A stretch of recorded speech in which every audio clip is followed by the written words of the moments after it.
Salut, c'est Nicolas. On arrive sur le dernier jour de révision avant le brevet. J'ai repris 9 automatismes qui sont tombés dans un sujet de brevet. Comme d'habitude, le sujet est en description, tu peux le télécharger. Nous, on va se lancer dans la correction. Première question, on te donne une liste de températures et il faut déterminer la médiane de cette série. Donc on va commencer par les remettre dans l'ordre croissant. Ensuite, on cherche la valeur médiane, c'est-à-dire la valeur du milieu. Donc ici, ça va être le 1. Puisque j'ai la moitié des températures qui sont plus basses, la moitié des températures qui sont plus hautes. Question 2. Quelle est l'image du motif 4 par la translation qui transforme le motif 2 en numéro 6? Déjà, il faut se rappeler c'est quoi une translation. Une translation, c'est un glissement. Ça veut dire que la figure 2, elle a glissé pour devenir la numéro 6 selon la flèche rouge que j'ai ajoutée. Maintenant, qu'est-ce qui se passe si je pars du motif 4 et que je remets la même flèche? Je la remets dans le même sens, dans la même direction, de la même taille, et bien je passe du 4 au 8. Donc l'image du motif 4 par cette translation, c'est le numéro 8.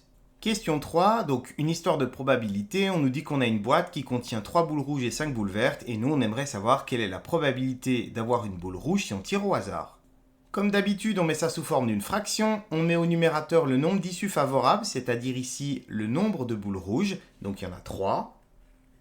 Et au dénominateur, on met bien le nombre total des issues. Donc là, il ne faut pas oublier de faire 3 plus 5 et additionner le nombre total de boules. Donc là, ça va faire 3 sur 8. Et la réponse est donc 3 huitièmes. Question 4. On aimerait savoir si tu connais tes formules de trigonométrie. J'écris mon moyen mémotechnique ici en bas. Et là, j'ai besoin de la formule pour cosinus. C'est la première. Donc je sais que dans cette formule, il va falloir mettre l'adjacent au numérateur et l'hypoténuse au dénominateur. Afin de bien choisir les côtés, je vérifie bien où est l'angle sur mon triangle. Ici, la lettre du milieu, c'est la lettre du sommet qui va m'intéresser dans LKJ, donc c'est K. Ça veut dire que je vais utiliser l'angle qui se trouve ici. Donc cet angle, il a pour opposé LJ, qu'on ne va pas utiliser. Il a pour adjacent LK, que je vais mettre au numérateur, ici. Et il a pour hypoténuse JK, que je vais mettre au dénominateur. Et donc la réponse attendue, c'est LK sur JK. Question 5, on aimerait l'écriture scientifique de ce nombre. Alors déjà, première étape, il faut venir placer une virgule de façon à ce que le nombre soit compris entre 1 et 10. Donc là, j'ai pas trop le choix. La virgule, je vais la mettre entre le 3 et le 1.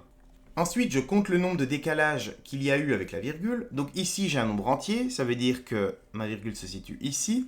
Et donc, elle s'est déplacée 3 fois. Plus encore 3, ça fait 6. Plus avec les deux 1, ça va faire 8. Donc là, on est sur du 10 exposant 8. Question 6. Charlie a effectué un trajet en vélo en 2h30 à une vitesse moyenne de 40 km par heure. Calculez la distance parcourue. Comme on parle de vitesse moyenne, on sait que c'est une situation de proportionnalité, donc j'ai fait un tableau de proportionnalité. Donc on me dit que la vitesse moyenne est de 40 km en 1 heure.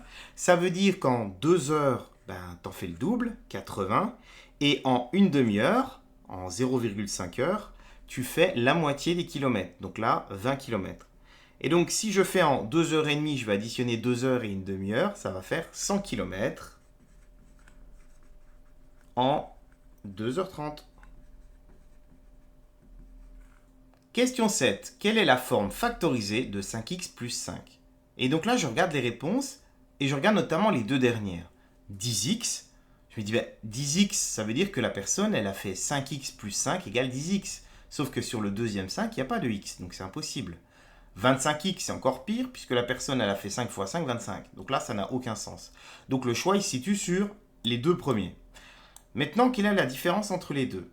La différence, elle se situe dans la parenthèse. Donc, développons les deux et regardons ce qui se passe. Donc, ici, je multiplie par 5 ma parenthèse. Donc, je vais faire 5x plus 5 fois 5, 25. Donc, 5x plus 25. Et sur la deuxième, 5 fois x, 5 fois 1. Donc, ça va te donner 5x plus 5.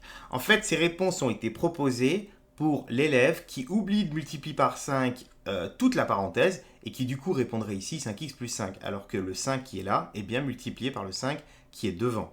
Donc il fallait répondre la première réponse. Question 8. Un article coûte 80 €, son prix baisse de 10%, recopiez le calcul qui permet de retrouver son prix final. Dans un premier temps, je vais faire le calcul comme si je ne voyais pas les propositions de réponse. Donc, je vais chercher 10% de 80 € en le divisant par 10.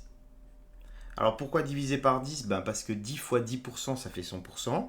Donc ça fait 8 €. Donc ça, c'est 10% du prix. Et comme c'est une baisse, je vais prendre mon 80 euros, lui enlever 8 euros, et ça va me donner 72 euros. Donc normalement, je dois trouver 72 euros avec mon calcul. Maintenant, voyons voir les calculs qu'on propose. Premier calcul, 80 moins 10. Alors, 80 moins 10, ça fait 70, ça ne correspond pas du tout à ce qu'on veut. En fait, c'est clairement une réponse qui est proposée pour les élèves qui confondent 10% et simplement une baisse de 10 euros. 80 moins 10 centièmes. Alors 10 centièmes, qu'est-ce que c'est? 10 centièmes, ça s'écrit 0,10. 0,10, ça c'est 10 centièmes. Donc ça veut dire que si je fais 80 moins 10 centièmes, c'est comme si je faisais 80 euros moins 10 centimes. Ça veut dire que ça me fait 79 euros 90. C'est pas du tout ce que je voulais. Ici, on est sur un calcul plus logique puisqu'on a 80 euros et on enlève 10% de 80 euros. 10% de 80 euros, on l'a déjà fait, c'est 8. Donc là, on est en train de faire 80 moins 8. Donc 80 moins 8, et ça fait le 72 euros que je voulais. Je vais quand même te montrer le dernier. Donc là, 80 moins 10%, on l'a déjà fait, ça fait 79,90 euros. Donc ça fait 79,90. Et il faut multiplier encore ça par 80. Alors je t'avoue que je l'ai fait à la calculatrice et ça fait 6392. Ça correspond absolument pas à ce qu'on voulait. Donc il fallait répondre à la troisième proposition. Question 9. Avec la précision permise par le graphique, recopier la durée pendant laquelle la hauteur de l'eau dans le port a été supérieure à 4 mètres. Dans un premier temps, j'ai fait une ligne horizontale en rouge qui correspond à la hauteur d'eau de 4 mètres. Et donc, moi, je vais regarder où est-ce que la courbe est au-dessus de cette ligne horizontale, sur quelle durée. J'ai mis deux marqueurs verts qui sont verticaux. Donc là, il y en a un sur 14 heures qui correspond au moment où la courbe bleue va dépasser ma ligne horizontale.